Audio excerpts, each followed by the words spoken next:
Сайн байцгаана үзэгчдээ та бүхэндээ орой мэндийг хүргэж байна. Футбол ток нэвтрүүлгийн маань энэ үлрэлийн 12 дахь дугаар үзэгч та бүхэнд хүрэхэд бэлэн болоод байна гэж. За, өнгөрсөн 7 хоног бид харьцангуй тайван зөвхөн лигийн тоглолтуудтай 7 хоногийг үзлээ. Гэхдээ 7 хоногийн дундор PSN-ээр шууд дамжуулагдаагүй цомын тоглолтууд болж өнгөрсөн.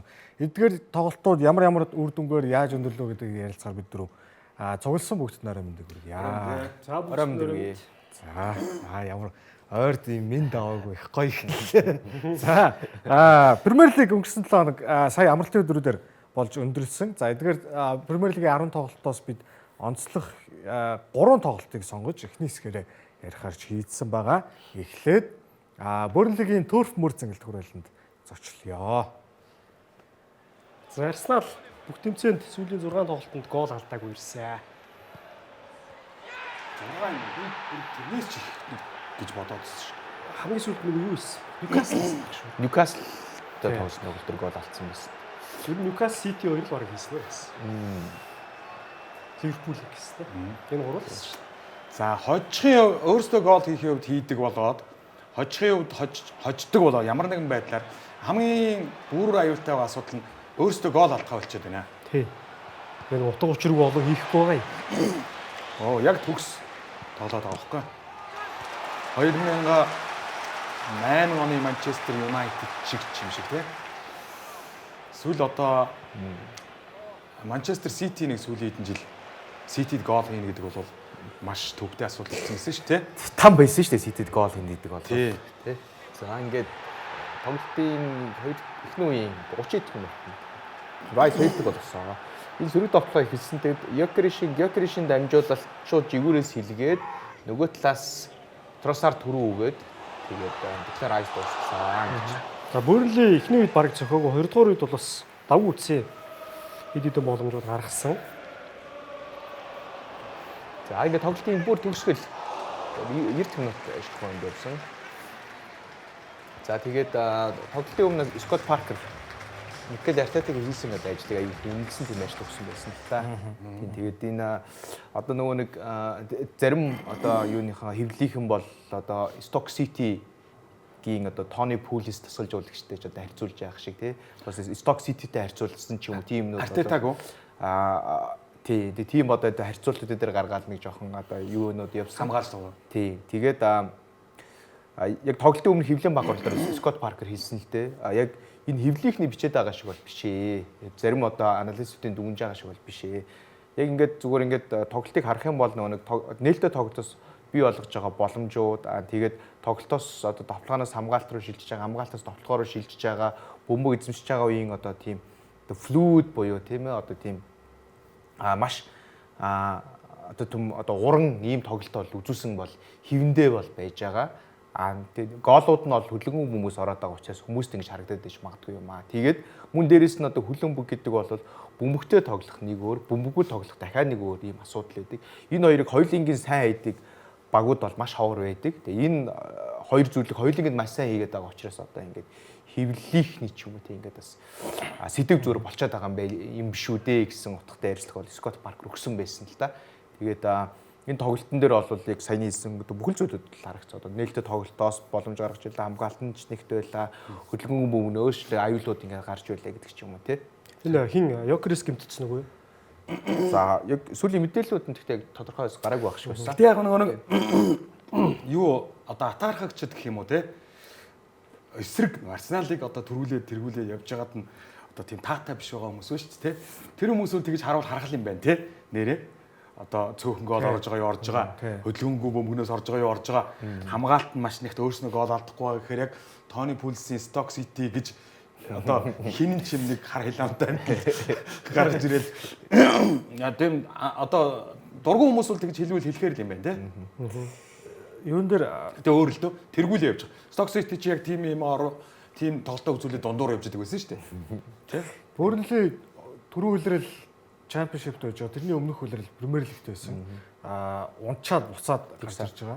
Тэгээд тэр Premier League-т байдаг үлрэлийнхаа хамгийн сүүлийн тойрогт 2 гол талбай дээр авсан. Тэгээд өнгөрсөн жил Championship ерөөсөө талбай дээр гол 2 гол алдах нь гэтэл ер нь гол алдах нь ховроос. Өнгөрсөн жил Championship-ийн одоо 40 тоглож байгаа шүү дээ. 30 эдд нь 46 тоглолт дараалаад иж даагүй тий. Тийм 46 тоглолтод алдсан гоолын тоон 20-с багаас ингээд амар хамгаалалт байсан. Тий, угаасаа нэгээс олон гол алсан бол байхгүй.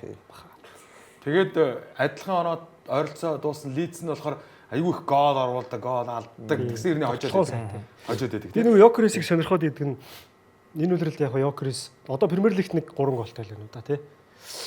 Ер нь юу яагаад зөвхөн миний анзаарснаар бөмбөгөнд ерөөсө баг хүрхгүй. Тэгээд хаалга руу ус яг нэг олон зөхгүй. Тэгээд яг зүгээр Арсеналын фэнүүд юу гэж бодож байгааг мэдэхгүй байна. Яг одоогийн байдлаар бол яг тэр Йокерисийн байран дээр ер нь хэн байх нь нэг тийм чухал биш байгаа юм шиг надаас санагдаад байгаа юм. Цэнгэл энэ талаар ямар бодолтой. Тий одоо ингээд шалтгаан нь бол юу юм яг ингэж их цөөхөн бөмбөг. Одоо Йокерис байсан байгаагүй Арсенал ингэж тоглох байсан гэж хэлэх гээд. За бараг л тий. Одоо бидний яг нүдэнд ингээд тод харагдахгүй байгаа нэг одоо үзүүлэлтүүд гэх юм бол одоо нэг эсрэг багийн одоо хамгаалалтаас тоглохоор шилжиж байгаа үед дарамт үзүүлж байгаа үед прессинг хийнэ гэдэг чинь тий. Хурдтай прессинг хийхгээ дарамт үзүүлэх. Тэгээд нэг 2 дугаар давхрын тулаан тэгээд хөдөлгөөнгүй бөмбөгний үеийн товтлооны бол хамгаалтын нөлөө өдр гэдэг ч юм уу тий. Тэр талаас айхан бол харах юм бол багт бол тийм маш тийм одоо тийм хэрэгтэй тоглогч бол байгаа да. Одоо нөгөө багийн хэрэгтэй тоглогч гэдэг байдаг шүү дээ. Хараа жилд явж идэг, тулаанд ингээ орж идэг тий. Нүдэнд харагддаг юм. Уучлаарай дундуур нь таслаад нэг асууж яг бүх тодруулах. Ингээд байгаа байхгүй юу? Яг үзүүрийн довтлогч авчирсан хэрнээсээ гол хийхгүй. Гүг. Кай Хаварц бол яг довтлогч биш байсан шүү дээ. Гэтэ яг нөгөө довтлогч байхгүй учраас Кай Хаварцыг тэгж ашиглаж ийсэн тий. Тэнгүүд үзүүрийн довтлогч авчирчаад яг хуучнаараа Кай Хаварцыг тоглуулж ирсэн шиг гэдэг тоглоод байгаа нь ямар учиртай юм бэ гэж асуух гэдэг юм тийм. Тий, одоо яг Ферминотой бас ойролцсон шүү дээ тий. Фермино гэхдээ бас голтойсэн бохгүй юу? Бас хамгаалалт ер нь бол Ферминоос эхэлдэг байсан. Маш их шахдаг байсан тий. Одоо Кай Хаварц чиг л тоглолт үзүүлж байгаа үстэй. Тий? Харж гинөө. Довтлогч биш. Нөгөө Яг яриага эхлэхээс өмнө нөгөө Арсеналыг тэргүүлж яваад таата бус байгаа дэмжигчд гээд байгаа нь одоо ингээд 10% чинь байна шүү ер нь. Ингээд нэг юм гогдсон нэг юм олчихгүй. Би Одгийн асуусныг зүгээр хай задлж өгсөн шүү. Тэр Премьер Лигээс ямар ч юм дэмждэг. Цэнгэл яг юу юм бэ? Одгийн асуусныг сая ингэж асуугаад ах шиг байна гэж хэлж байгаа. Ер нь жоохон өмөрөнгүүл байгаа юм байна гэж ойлголоо тийм үү? яг өмөр гэхээс илүүтэйгээр ингээд одоо үзүүлэлтүүд харъя л да тийм ээ. Бодит үзүүлэлтүүд харах юм бол саяны хэлж байгаа үзүүлэлтүүд дээ шүү дээ тий. Одоо нөгөө нэг 2 дугаар давхрын тулаан одоо хүчний тоглолтууд хөдөлгөөн бөмбөгийн хамгаалалт болон тоглооны үед үзүүлж байгаа нөлөө тэгээд сая бол тоглолтондоо ингээд аажмаар ингээд тасаа тоглолтууд нь бас илүү одоо чанаржиж эхэлж байгаа. Илэрлэн сая яг Бөөрнли дээр зүгээр харагдах шиг боллоо.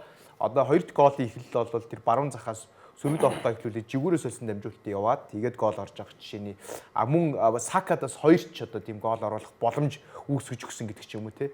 Эдгээр нь бол нөгөө нэг бас ингээд тоглолтоос тоглолтонд бол илүү зүгээр сайжраад явах боломж бол байгаа. Гэтэ гол нь гимтэж болохгүй. Гимтэх юм бол энэ өсөлтөнд бүгд ингээд зогсож чинь гэсэн үг те. Гимтэл бэртлээс олаагаад яг энэ тоглолтод хадгалаад авах юм бол доголоо. Тий, харин нэг сарын дараа мараа ч юм уу илүү тийм уян хатан тоглолтыг хараад эхлэх юм болов уу гэж энэ бол зүгээр хүлээж байгаа.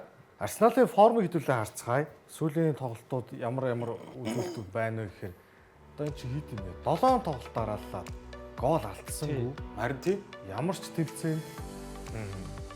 За энэ бол бас л айхтар үзүүлэлт. Арсенал өөрсдөө 1987 онд энэ амжилтаа үзүүлж байсан. Тэрнээс хойш за бараг 40 жилийн дараа. Тэр одоо Атлетико Мадридыг хасчул ер нь 2-оос олон гол оруулсан тоглолт байхгүй. Шахуу. 2018 онд Унай Эмре ойрхон байгаа юм байна нөгөө хүн чинь. Гүгөө. Яа. Ягтаа. Ачуун. Их ойрхон байгаа юм байна. яа хэдэд Арсеналыг тэргүүлж яваад маш дургу байгаа хүн чинь ойрхон байгаа юм байна. Арахгүй ч хойдлоо нэг Тоттенхэмийн фэн юм чарахгүй шүү. Тоттенхэм ч одоо энэ үлрэлд ойртохгүй болох л та. За. Сүүлийн 9 тоглолтод 1 гол алдсан. Тэгээ сүүлийн 10 тоглолт гэх юм бол 2 гол алдсан үгтэй явж байгаа хаа. Яг энэ өмнөхийг оруулаад оо. Тийм. Тэгээд дөрөв өнгөрсөн дугаар дээрээс ирсэн. Энэ бол зүгээр маш нэгт байгааг илэрлээ гэж байна тийм. Харин тийм ээ. Шугам болгон дээр маш нэгт байгаа. Тэгээ энийг л одоо цааш хадгалах. Тэгээ хамгийн гол нь за гол алдахгүй байж болно шүү дээ. Хамгаалаад байж болно. Өөрөө нөгөө багтаа хийчээд байгаа нь бас учиртай байгаа. Тэгээд энэ бүх формыг ерөөсө Пеп Гвардиола сая юуны өмнө энэ тойргийн өмнөх одоо хөвлийн баг хурал дээр ерөөсө тойргийн дараагийн хөвлийн баг хурал дээр лүүдээ дүгнэлт хэлсэн байгаа. Юу гэж хэлсэн бэ гэхээр за хизээний өдөр Арсенал Яг энийг хэлэх байх гэж одоо гол алдна гэж найдаж байна гэж хэлсэн.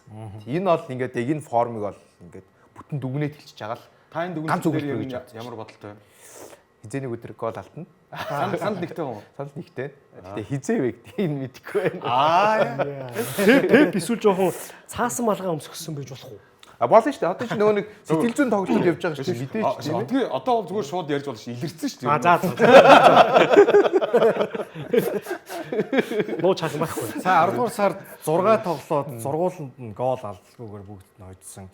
Унай Эмериг байхад 11 дараалж хожиж ирсэн юм байна. Тэрнээс хойш сая одоо эн чинь 9 дараалсан хожил бүртгүүлчихэд явж гин гих мэтлэн.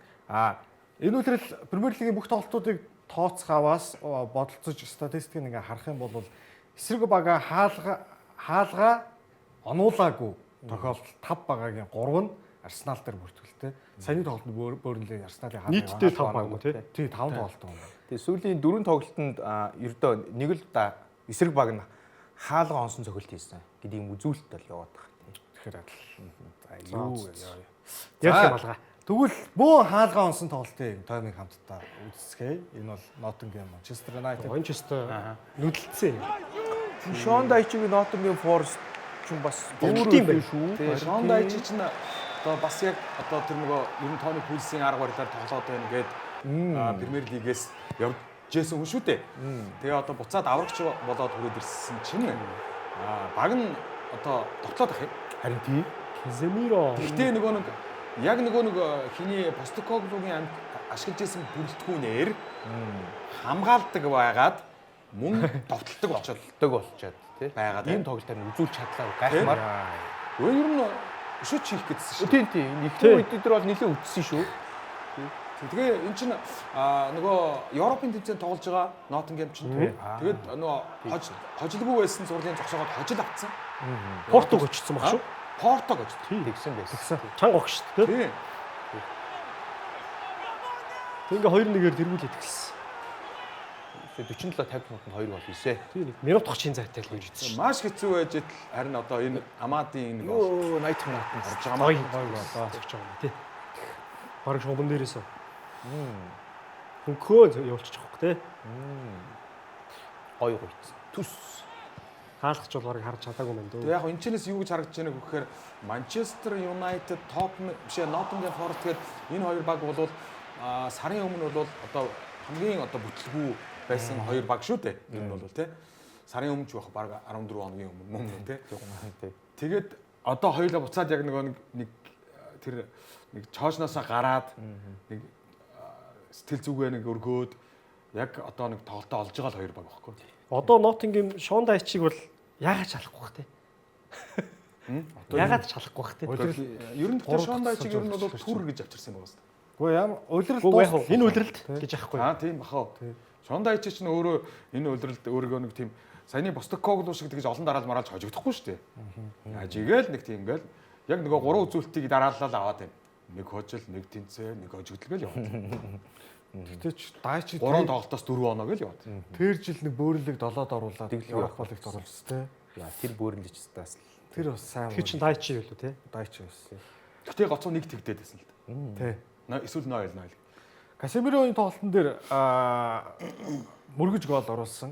Тэгсэн чинь Касемирогийн яг Европын топ төвшин тоглож эхэлсэн 15 оны улирлаас 2015-аас 16 оны улирлаас хойш 15 дахь голоо мөргөж оруулж байгаа юм байна.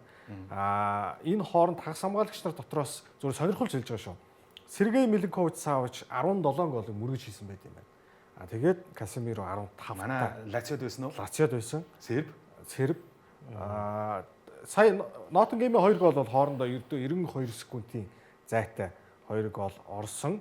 Амад Диалlo энэ удирлын Премьер лигийн анхны гол оруулсан. За тэгээд тоглолт эхлэхийн өмнө юу сонирн байсан бэ гэхээр Manchester United-ийн гараа Рубен Аморим ирснээс хойш жил болчихоо. Яг л бараг жил болж байгаа тий. Нөгөө нэг гараагаа дараалж гаргасан. Гарааны 11 тоглогчоо солилгүйгээр гаргасан хамгийн анхны тохиолдол бол саяны тоглолтод Манчестер Одоо л тогтож гин үү? Одоо л тогтох гээд байна уу? Одоо л ер нь манай гараа нэг иймэрхүү юм байна гэдэг.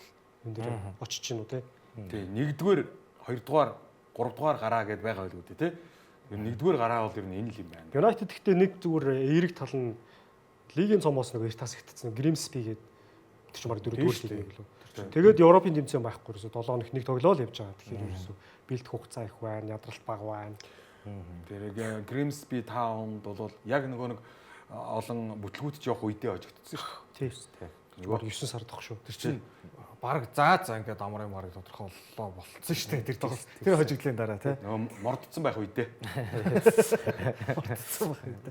За, энэ тоглолтын дээр харин Касемирогийн гоолыг ярьсан нь Касемирогийн гол үүссэн довтлогоо нэлээд одоо мапантай гэж яачлаа. Шон Дайчи үзсэн. Булангийн цогцолтой асуу. Шон Дайчи үзсэн ч багтаа. Ер нь бол тийм байсан. Булангийн цогцолтой асуу.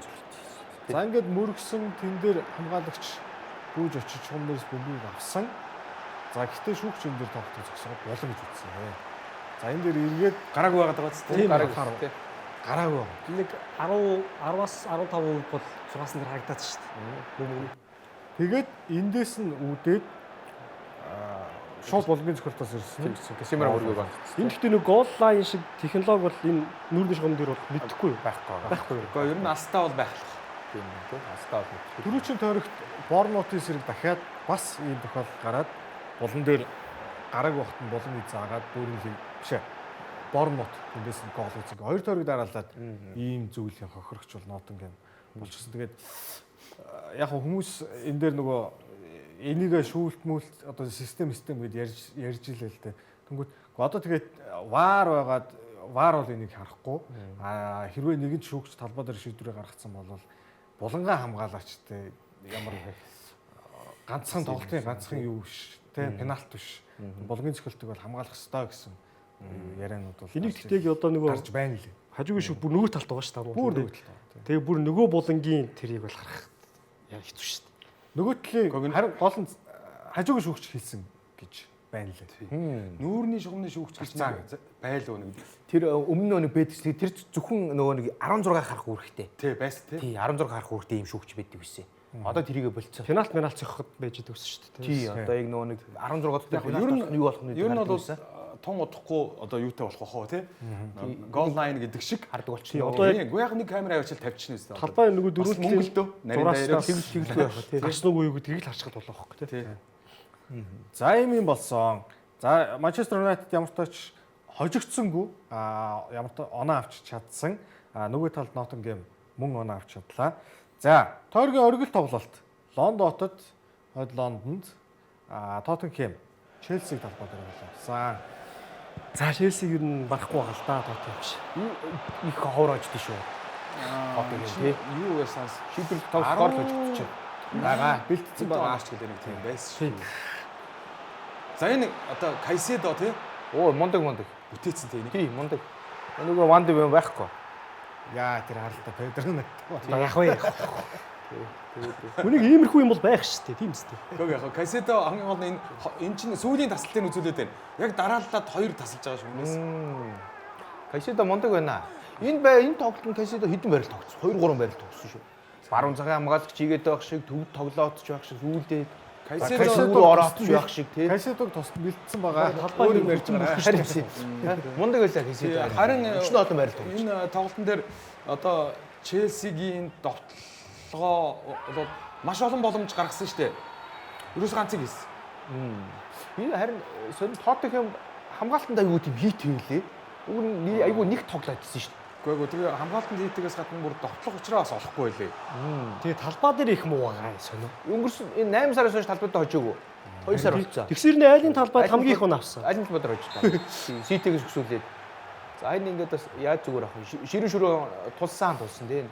Ер нь жоохон жоохон тоглолтчээс Харин юу яасан энэ нэгдүгээр үе бол яг нэг Челсигийнхэн бөмбөгийг таслаад Тоттенхэм нэг тийм довтлогооны учраа олохгүй гадсан шүү дээ. Тэгээ би 15 минут завсралчаа буцаж орж ирээд цэцэрчих байх гэж бодсон байхгүй. Зэгцрээгүй. Тэгсэн чинь ерөөсөө яг хэвээрээ орж ирсэн. Харин Челси боломжуудаа ашиглаагүй. Ашигласан бол зөндөө гол авах байсан тийм. Тоттенхэм ч юу нөлтөө тоглох хийж чадаагүй тий. Челсигийн боломжуудыг ингээд харчих. Ингээд харчих. Ингээ дуусах газар шүү дээ байхгүй. Викарио CDT Жексэн муулаад байсан. Джексоны мөргөө явж илээ шүү.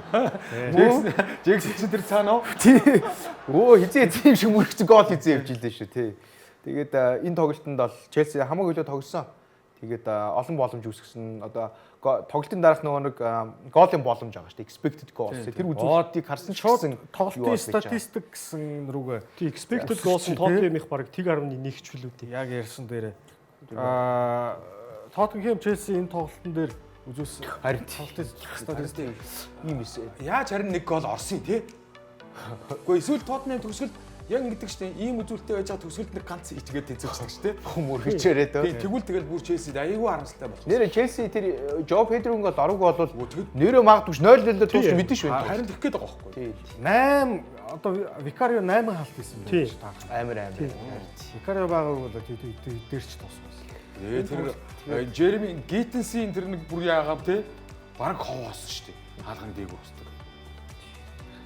За ямар ч тач Челси нэгтэйгээр хоцсон. За Их л тийм жижиг харагдаад байсан да Челсиг. боломжийн цохол Яарад байсан уу? алдаа. За товтлооны дээр цохилт оновчтой цохилт гол юм аа. Харин Харцсангүй тэгсэн хол зөвлөдөг байна. Челси хол илүү тоглосон энэ тоглолтод бол. Челси ингээд харангуут бас юу вэ те? Нэг сайн тоглох үнэхээр мундад тоглох юм. Нэг байхгүй болчгоор яг тэр тоглолтыг тэр чигээр нь өөрчлөхгүй тэгээд үр дүнгээ авч чадахгүй. Нэг Докторгүй маягийн те. 18-т 20-т 21-т хүүхдүүд байгаа болохоор л яг тэгээд байна л да. Гэхдээ та наатахаа барыг 5 жил ярьлаа шүү дээ. Солигдол 18-т хүүхд ирээд. Тэгвэл 18 мэл 19 өрхний хөлтөл байхгүй. Явуулаад 18 доо. Джексон сая 23 Хаашаа тэгээ бараг явуулчлаа шүү дээ. 23 өрөнгүүт нь явуулах хэрэгтэй юм уу? Явуулчлаа шүү дээ харин тийм. За энэ тоглолтын дээр мэдээж Мойсес Кайседог ярихгүй бол алдас болох үү. Мойсес Кайседо энэ тоглолтын дээр ямар дайчин, ямар зүтгэлтэй, ямар магтууштай, ямар гоё тоглосон бэ. Энэ Челсиг авах гэж болгоол зүгээр юм шүү. Кайседо. Гэхдээ тэгэл нөгөө Кайседо Рис Джеймс Энцо хоёр ч байгаа шүү дээ. байгаа тий. за энэ хараараа тэр. Энэ тэр. Ингэж таслаад өгсөн чинь нөгөөх нь ийм дамжуулт ярьчихаа. Нөгөөх нь ойлгоогүй. Дахиад өөрөг дахиж таслаад одоо хиймээ гэдэг үг. Энэ бол үнэхээр мундаг чанар шүү. Энэ бол үнэхээр мундаг чанар. Хобаа. За энэ юу нуугаад бөмбөг аваад огшоо шууд батлаа залгуулж байгаа. Тэрийг ийм зөвхөлт болгож байна. Энэ үлрэлч одоо 3 гол оруулсан гэдэг байгаа тий. Тий. Нэг үлрэлт 3-ыг барыг хийж байгааг баг шүү. Гүү. Кайседо үнэхээр мундаг. Үүсгэсэн боломжуудын нөгөө тоглогчд нь ингээд тий. Одоо энэ хамгаалтанд Хар энэ дээр. тий. Гэхдээ энийг манай хашир хин хийх ёстой байсан шүү. Тотнамын саяны нөгөө хин урд нь бие эгээл дайрч одоо. Симос уу? биш шүү дээ. Энд чинь саяны урд нь бөмбөг ойдог чинь нөгөө Харж амцсан. нөгөө хин байхгүй юу? Хамгаалагч юм. Хагас хамгаалагч. Бентакур байсан. Бентакур байсан. Тэгсэн чинь Бентакур саяын бөмбөгийг хөрүүл хөрчихсэн. Урагшаа гулгаал хүрээд. Тоотем гэхдээ яг зүгээр нэг жоохон өмөрхөн 10 тоглогч гэмтэлтэй байгаа. Тийм. Нийтдээ. Тэгээд Ромеро дөнгөж 90 сая сэлгээр орж ирж байна. Ингээд байна. Одоо энэ Томас Франк гэдэг дасгалжуулагч чинь яг өмнө нь одоо бүр гарааны тэр бүх хил одоо Тоттенхэмд олон жил авааг байсан цомыг авчирсан Бренан Джонсон бүр сэлгээний сэлгээр авч ийж байна. Энэ үлрэлт баг харагдахгүй байх шүү дээ. Ерөөсөө бүр тийшээ. Ричарлсон гэж чинь бүр хэдхэн минут тоглуулж байгаа шүү дээ. Тэгээ үндсэн урдлын гараа нь өөрчлөгдсөн ерөөсөө. Тий. Толгойн гурал дээр өөр болсон өөрчлөлт. Одоо Шави Симс бол найдвартаа гарч байгаа. Симс ч сэлгээ. А сая сэлгээр орж ирээд нэг 60 минут тоглоо суусан байх. Суусан тийм ээ. Симс сэлгээ байгаа даа шүү дээ. Сая бол эрт орж ирсэн дээ нөгөө Берг бол гэмт. Бергвальтай Вайл болон Кудус хоёрыг хоёр талдаа яалчгүй бүр гаргаад байгаа байхгүй юу? Ёсон шиг тий. Адангууд Бергвал нь зөвхөн сая тоглолтын эхэнд Энцогийн нөгөө цөлж байгаа бөмбөгийн урдуур ороод яг энэ чихний ардтал чинь нөгөө ард агс руу зөхөж болдоггүй гэдэг үлээ тий. Тэнд бөмбөгөр цохолцсон байхгүй юу? Тэгээ ерөнхийдөө конкешн болчих шиг болсон. Тотемыг үлрэлийн нэг ихний 5 Тэр тоглолт чинь нөгөө толгойн гэмтэлгээ 6 нэмэлт нэг сэлгээ орж байгаа шүү дээ. Тий. Тоттенхэм 6 сэлгээ тоглолтод ашигласан. Родриго Бентакурыг хэдүүлээ харцгаа ойр би ер нь Бентакур талбай дээр байна уугүй гэдэг нэр ёстой анзаараагүй байсан. Энэ тоглолтын дээр Бентакур байлаа. Гэхдээ байхгүй болчих шахлаа. Энэ бол нэлээд улаан хүйсэн юм. Ширүү орсон. ширүүн орсон. Яа. Шагаар бол Дулаан байж болохоор л. За энэ дээр бол шүүгч үзэж байгаад ваарынх нь бол цаанаас нь шар уцаа гэвчихсэн. Бентакур ч угаасаа нэг жоохон юм байна. Ер нь ширүүн дөрөв хөл шүү дээ. Тэгэд Рис Джеймс ч гэсэн улаан өгөөчих гэсэн шиг айхтар Одоо энэ царайг чанга хөөрлөг аа. хашгирч орилж яасан гэтэл таны хөл дээр гайгүй зөөлөнд ишгсэн байлээ штэ гэж хэлсэн юм шиг байгаа. Юу зөөлөх юм бэ? Энэ бол юу яриад байгаа юм бэ? Би нарна эвгүй Гайгүй ишгсэн байлээ штэ гэж хэлсэн юм шиг. Намайг бүр алах шахлаа шүү дээ. маш аюултай одоо ингээд маш олон тоглогч ингээд одоо карьерийг дуусгасан яг ийм төрлийн гэмтлүүд их Тэгээ саяны шүүгчийн хэлсэн үгийг юу гэж хэлсэн гэж бодож байна даа. Гайгүй л байлээ штэ гэсэн. Харин баг магадгүй тий. Бараг тэгээ хэлсэн. Тэгж гайхсныг бодоход бол Тий.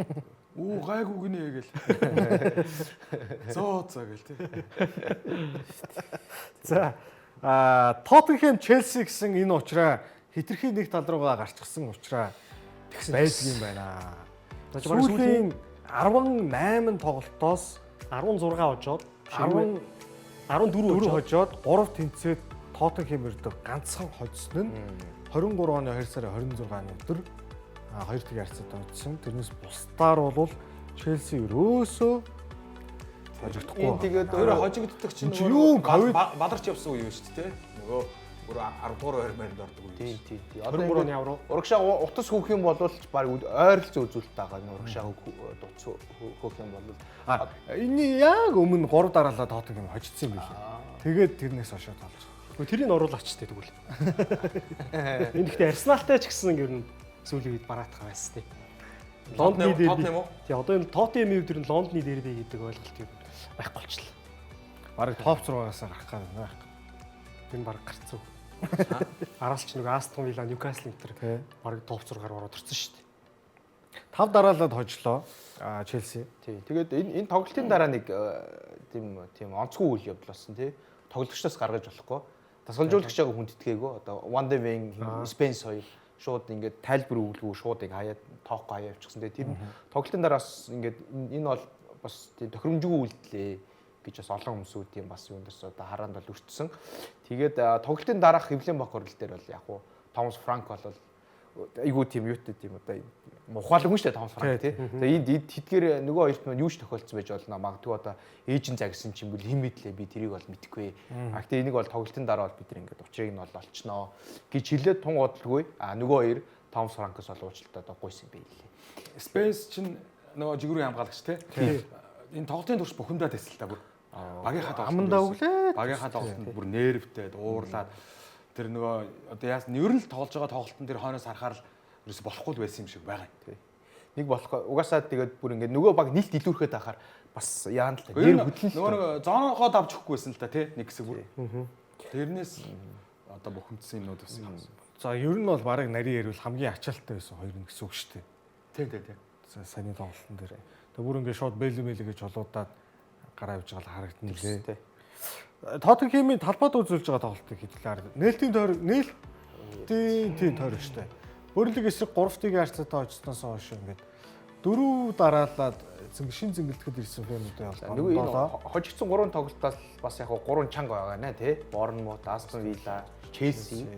Гэгөө. Гэтэ чинь Вулверхэмптонтэй бол Тоттенхэм өөртөө бас чанга баг үздэг өгнө. Тий. Вулверхэмптон одоо хамгийн сүүлд явж байгаа шиг багш тий. Ягаад ингэж бас тий. Астон Вилла яг ойролцоо тоглолт болсон. Борнмутууд бол яг үнэндээ бүр нэг тэгэр хожигдсон их юм болсон. Челси шиг юм болсон. Тэгсэн. Тийм бүр 20 морь зогсон шүү дээ Борнмут. Угаагаал байсан болохоос талбайд байсан сүүлийн 19 тоглолт буюу бараг ч жоох улирлын тал нь угаасаа талбайд хийж байгаа шүү дээ. 19 тоглолтыг. За сүүлийн 19-ыг тооцох юм бол 3 хожоод 4 тэнцээд 12 талбайд хожигдно гэдэг бол маш хангалттай. 12 хожигдлын 9 нөгөө нэг Постекоглогүй их болсон. Тийм 9 Постекоглогүй. Гэхдээ Тоттенхэм клуб топ 4-т явж байгаа юм шүү дээ одоо. Тийм эсрэг багийн талбайд 5 тоглоод 15 оноос 13-ыг авчиж байгаа юм чинь. Харин тий. Гэхдээ топ 4-т яваад байгаа шүү. Дөрвийн нөгөө оноонууд нь тэнцүү байлээ. Бага 17 оноо хэлээ. 4 баг байгаа. Тийм. Тэр дотор байгаа. Тэр дотроо хамгийн нэмэх бөмбөгтэй. Баян аялаад иж болдгоо муу л гэж байгаа хэрэг тий. Гэгөө. Ер нь гэхдээ одоо жишээ нь Тоттенхэм одоо за Борнмут дээр, Астон Вилла дээр тэнцээ аваад ч юм уу, Wolves-ыг хожидсон болвол одоо чинь бүр 1-2-т явах гэдэг шүү дээ. Гэхдээ одоо ингээд талбайдаа Одоо тоглолтын агуулгыг харахаар энэ тааруу хэрнээсээ үр дүн тэгж яваад шүү дээ. талбайдаа одоо жишээ саяны 3 бас эвгүй баг байгаа хөөхгүй тий. Астон Вилла, Борнмут, Челси ихэр одоо талбайдаа ер нь бол гайгүй баг үднүүлдэж чинь гэсэн үг хөөхгүй. Одоо топуудаас яг тэгэл Арсенал, Ливерпул энэ байна л да. Сити вэ. Сити тий. Одоо нөгөө Сититэйгээ их гайгүй тоглолцдог байсан. Тэрийг уламжлалаа энэ жил яах юм бол? Харъя тий. Хадгалаад талбай дээр нь хожижсэн шүү дээ нөгөө Ситиг очоод. Талбай дээр нь 2 дэх А тийм шүү дээ. Бүгд чимрүүлэх юм тий. 8 сард 2 дэх очсон. Оо тийм л үү? Тий. Харин тэр уламжлалаа ерөөсөө алдахгүй юм тий. Челсиг хождох бол танах Тоттенхэм эсрэгс уламжлаа алдах юм ба тий. Сити чинь манай Челсиг эсрэг уламжлалаа ерөөсөө авихгүй юм. За ингээд тойроо бие биендээ 3 оноо өгчлээ юм байна. За бус тоглолтуудын үр дүнг хараад хэдүүлээ завсарлаа. Ливерпул очсон. Энэ тоглолт бас гол тийм үнс шүү. бас гол явдал тий. Энэ Граунберг ирээд Тэгсэн. нөхөр Энэ гол хийсэн. энэ Ливерпулийн гараг харах юм бол өнгөрсөн жилийн одоо нөө түрүүний гараг харагдсан. Юу гэхээр зүүн захад бол хин Робертсон бол орж ирсэн. Талбай төвийн 3 бол Макалистер, Граунберг, Собослайгийн Собостай илүү нэг 10 лууга ойрхон тоглосон. Хойдлын нөө тулгуурын 2 дээр бол болохоор Граунберг, Макалистер тоглоод, Салах жигүүртэй тоглоод, Салахаар Брэдли тоглоод, зүүн захад Гакпо тоглоод, тоглоом дээр бол харин хин тоглосон. Икетеке тоглосон.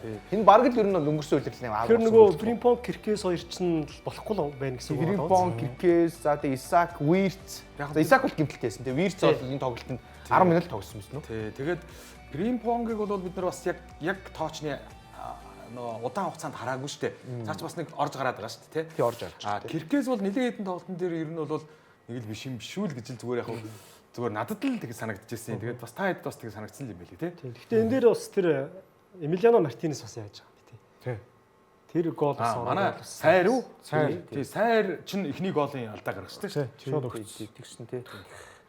За тэгээд Манчестер Сити 3-1-аар Борнмутыг олсон. Өчигдөр шөнө Сандерленд, Эвертон 1-1 харьцаатай тэнцээгээр Гранит Шака гол хийсэн байсан. Тийм байлээ. Тий. Энэ тэгээд мундаг юм аа. Ньюкасл, Вест Хэм болвол тийм биш. 3-1 гэдэг одоо Вест Хэм хожил автсан. Гэхдээ энэ дээр ерөөсөө яалч байхгүй 3 гол орцсон шүү дээ. Тий. Одоо юу гэдэг сайн тоглосон. Айгу алсаас зөксөн тийм одоо гайхалтай голууд орцсон шүү дээ. Тэгээ одоо хаалгач яач хаах боломжгүй юу гэдэг пакета нэг гайхалтай цохилт хийдэг дээ. Тэрийгээ хийгээд. Үлрэлдээ 2-3 идэг шүү дээ. Зөв зөв. Тий. Тэнгүүд нөгөө нэг багийнх нь эхний орсон гол бас яг тийм гол. Хамгийн сүүлийн 3 дахь гол нь өөрийнх нь хүн өөрийнхөө хаалга руу хөндлөн дамжуулт хийчихэж ачиж. Тэгэхээр Ньюкасл бол нэг тийм муудаа хожигдсан биш. Тэр өдөр л ерөөсөө өөрсдийнх нь өдөр биш байсан юм шиг. Тэгээд бас нэг West Ham дэрснээс хойш Nuno Espirito Santo-гийн одоо West Ham хамгийн сайн тоглолтоос үзүүлэлээ гэж харагдсан. Бараг Премьер Лигт анхны хожил болж таарж байгаа тийм. Явц Нуно ирээд л анхных. Тэгээд одоо Nuno Espirito Santo ч нөгөө нэг таны хэлдгээр шинэ үеийн нөө аврагч штэ одоо Шондайч, Nuno Espirito Santo өөр хийхэн байгаа лээ тий. Орчин цагийн Сэм Алдердас нөгөө нэг юм нь штэ одоо. Тийм. Рой хооцсон байсан. Тийм тэр рой. Би тий. Энэ Nuno Espirito Santo ч уг нь бол Португал хүн. Тэгээд Wolverhampton ч тэр чигээр Португалчууд байсан шүү дээ. Өмсгөлийн өртөлт байсан шүү дээ. Тэгээд Португалаас уг нь түр гэж ирсэн тий. Одоо бүр ингээд англи явах өөрчлөлөө шүү. Суурьсан. Найдвартай дараагийн сэм болсон. Тийм англи байж байгаа болчихлоо. Ажилгүй болсон ч гэсэн байж. Нуно одоо ер нь ажилгүй болсон ч нэг тийм реакцгүй болсон баг тий. Дахиад нэг баг залгах л бах төө гэдэг. Тэгээд английн багууд нь ч бүр тий мэддэг болсон тий. Топ төвшний одоо ялцч одоо дасгалжуулагч хөлөө зөвшөөрөгдчихлээ англид бол. Тэглээ. Тий. Ялцч бас гарцааг үр дүн авдаг л тааж. Тэгэд Ноттингемтэй аргууд лиг ирэх бараг л авлаа ш тийм биз тий. Мундаг байгаа гэсэн. Хичнээнж баг дамжчих тий. За хэдүүлээ завсарлаа. Завсарлаад буцаж орохдоо Германы цом байгаа. Германы Бундслигийн тоглолтууд юу болсон бэ гэдэг талаар ярина. За Италийн Сери А лигийн 2 тойргийн тоглолт өнгөрсөн 7 хоногт болсон. Тэр 2 тоглолт ямар тоглолтуудын тоймыг үзэх вэ гэдгийг хэдүүлээ 2 дугаар хэсгээрээ харах болно. Нэвтрүүлгийн ерөнхий ивент тэтгэгчээр Woohome, нэвтрүүлгийн ивент тэтгэгч Skytel, нэвтрүүлгийн алтан ивент тэтгэгчээр өөрийн баг эсрэг Tiger брэнд ажиллаж байна. Хэсэг хугацаанд завсарлаад 2 дугаар хэсгээрээ болзаа.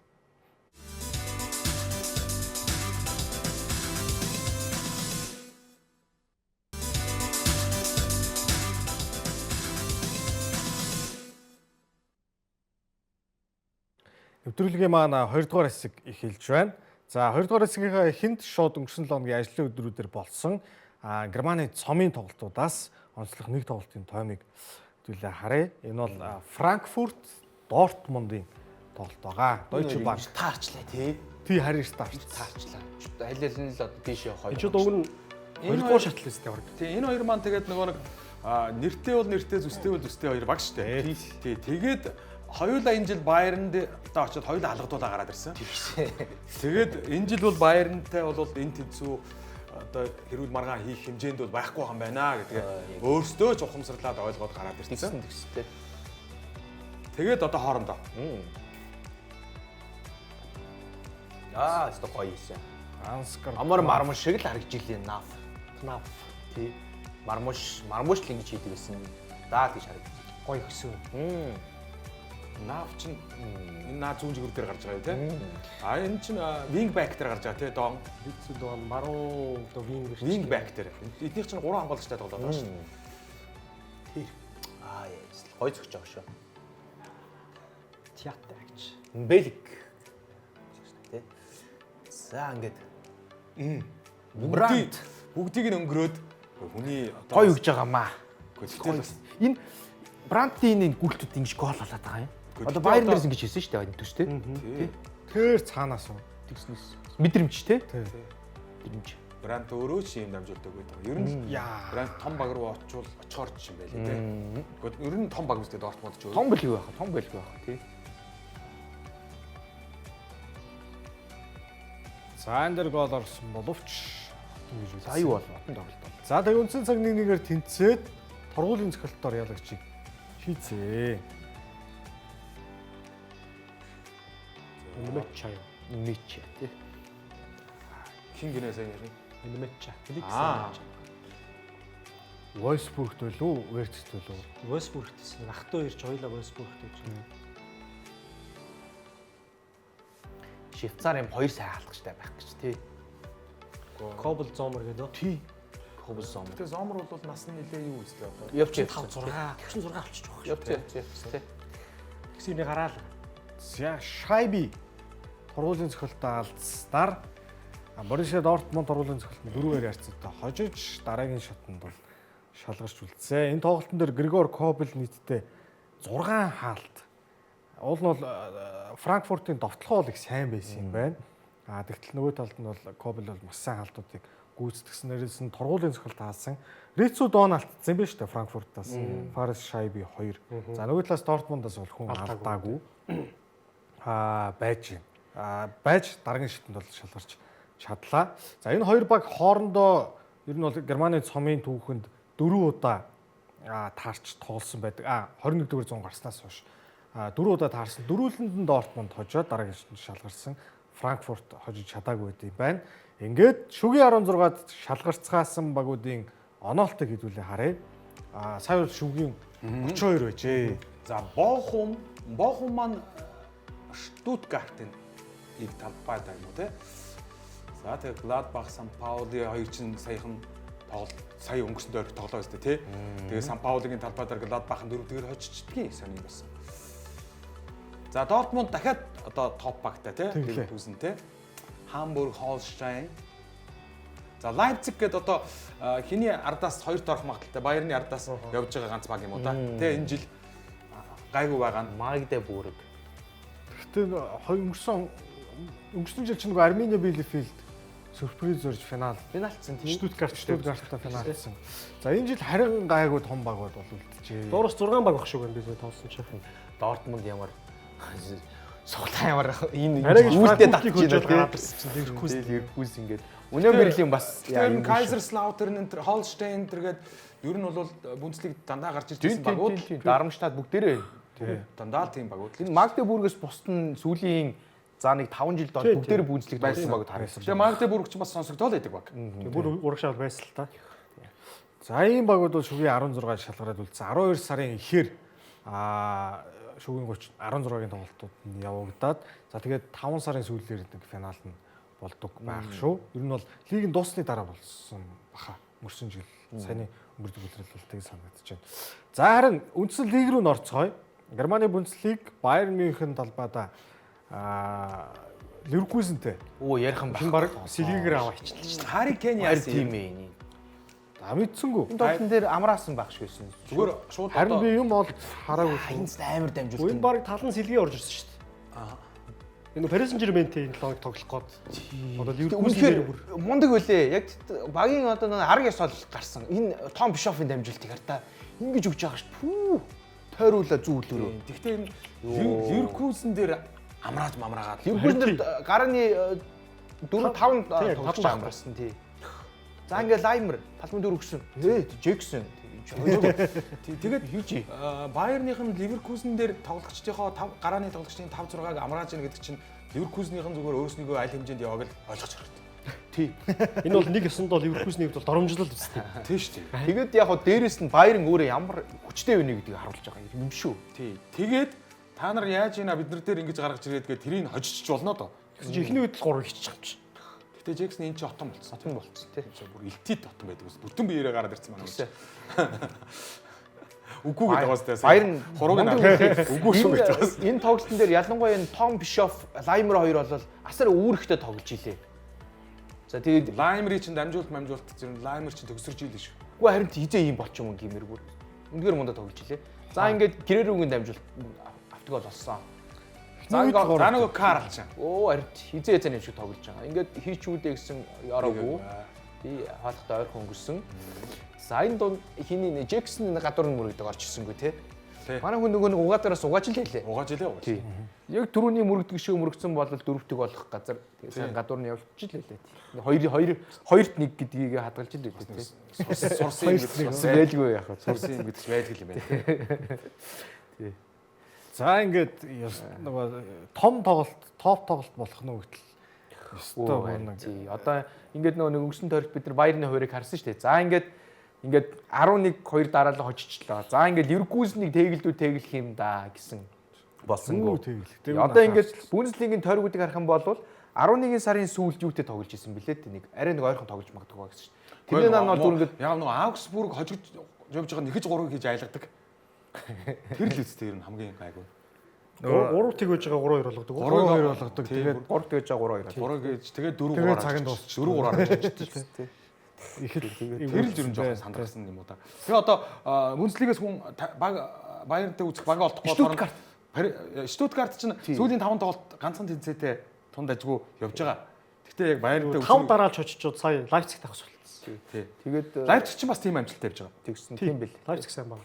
За Байерныг бол үнэхээр одоо зогсоох тэр Германд Тэгээ одоо харин ямар сайндаа гаднаас PSG-г урьж авчирч. тий одоо нэг Хоёлаг шүү дээ. Байерн гэхдээ одоо ихний хагас үлрэлийн ихний хагас ч одоо Франкфурттэйгээ тоглолцлоо, Лайпцигтэйгээ тоглолцлоо, Дортмунд, Ливеркузен Бүгдийг тоглож. бүгдийг очиж. Юу ч байгаад нэмэр алга. Тий. Юу ч байгаа.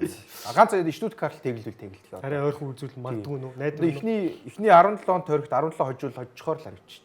Юу гэсэн үг юм бэ?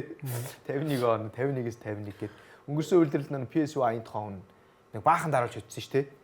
Тийм тэгээд тэрэн шиг юм болох үедээ гэж одоо харагдчихэв. нөө улирлын төгсгөл рүү юу? Ихэнд айгүй их олон олж. Хоёр үлрэлийн үнийг андуурч байна. Тэгээд саяны тоглолтыг бас ингээ харлаа. Тэгтээ Ливеркузен чи ер нь хамаг хүмүүсээ зарцсан юм байна тий. тэгсэн. Тийм байхгүй талын баг зарсан. дарцаа илээ тий. Тэгээд саяны тоглолтын харангуут Байерны тоглолтын дээр яг ингээ саяны Лаймер байна, Том Бишоф байна. Энэ хоёр яасан айхтай үүрэгтэй тоглож байна гэж зүгээр харагдчихилээ. Техник гол бол үнэхээр төгс сөрөг тоглох байхгүй. Ноёр авлаа, Том Бишоф руу шидлээ, Бишоф авлаа, зүүн үлээр ингэж голор нь ороож гисэн дамжуулт өглөө, Набри гол. Ерөөсөө нэг 10 секундын дотор л тэр гол бүтэж байгаа шүү дээ. Яа тэгээ ядчих Ноёрын гараас гараад 5-6 секунд. Набриг дагаж байгаа тамирч яасан ч бас удаан. Дамжуулт нь хэтэл ёо тэ хайвд үзээгүй тийм дамжуулт байсан тэр. Тийм жиг нэг Александр Арнольд саалаад өгдөг дамжуулт таахгүй тэр Том Бишоф өгдөг дамжуулт бол. Тэгээ Том Бишоф тэр Лаймер хоёр хоёулаа үндсэн байрлал түүний хоёр хас хамгаалагчтай тийм. Ийм чадвартай тоглогч нарыг жигүүрийн ингээд байрлалд аваачаад гэхдээ нөгөө нэг улам л жигүүр шиг ингээд захаар бижигнээд байхгүй талбайн дөрөв орж найруулж ийн хамгаалтан дээр нэг тоглуулж ийн тийм. Тэр нөгөө нэг хагас хамгаалагч түүний хагас хамгаалагч тэр давуу чанарыг талбайн жигүүрээс хоёр жигүүрээс ингэж гарах юм бол амар том давуу тал үүсдгийг саяны тоглолтын ер нь бол ажиглалаа. Та дамжуулт төр класс. Та хэдийн бодол юу вэ? Ер нь одоо хин Тоттенхэмд байхдаа Гарет Бейл анх тэр нөгөө хойно гарч ирээд бас чолоош урагшин сүгэлж тий. Өөрөө авч ирсэн шүү. Жисэжээс илүү өөрөө баг авдаг гэсэн. Та хэдийн бодол юу вэ? Энэ Байерндаа байна уу? Баер нь угаасаа юм мундаг, тоглогч нар нь угаасаа юм мундаг байна уу? Эсвэл Винсент Компанигийн ур ухаан ийм гайхалтай байна. Компани ерөөсөө. Компани шүү дээ. Тий. Компани чи Боорнлиг унгаас шүү дээ. Компанигийн одоо миний хамгийн анзаарсан юм нь юу гэхээр одоо за Баер нь бол үе үед ингээл Ханси Флик байсан ч гэсэндээ ингээд олон дасгалжуулагч нар за Пепи үйдж байсан ч гэсэндээ яг ингээд Бундслигт бол ноёрхол байсан л та. Тэгээ бөмбөгийг эзэмшдэг хаалгарууг цогтөг тий. Нэг анзаарсан юм нь Компани ирээд маш их гүйдэг болчиход байгаа. Одоо чинь өнгөрсөн үеэрл Мусиала ерөөсө карьертаа мөргөж гол оруулдаг байсан баг 4-5 гол мөргөж оруулаад одоо ингээл нөгөө жижиг багууд л их гүйдэг штэ бөмбөг тий. Тэгсэн чинь Баер нь одоо ингээд туусан километрээрээ баг ихний 2-т байгаад байгаа байхгүй. Тэгэхээр маш их шахаж нөгөө бөмбөггүй хөлтүүдийг айгүй хийж гин тэр талаараа бол бүр ингээд улмал төгс болдог шүү дээ. За тэгээд одоо яг Бундслигтэй бол төрүүлчих бах. Аваргуудын лигид одоо хавар одоо томчуудтай тулна шүү дээ. Тэр үед л чухал тий. Ливерпултэй тулна, Реал Мадридтэй Одоо энэ 7 хоногт Парис хамгийн том Сен-Жермен тулна. Тэн дээр л одоо юу болох юм харъя.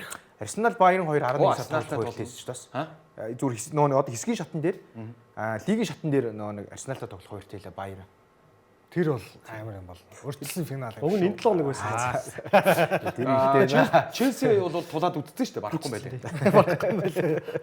нөгөө 10 сумоо дээр ингээд нөгөө нэг золгодог шүү дээ. Тэгээд чулуу шиг мөрөлдөө гэдэг шиг тийм юм болсон юм байна. 3-1-ээр л гарч ирж илээ.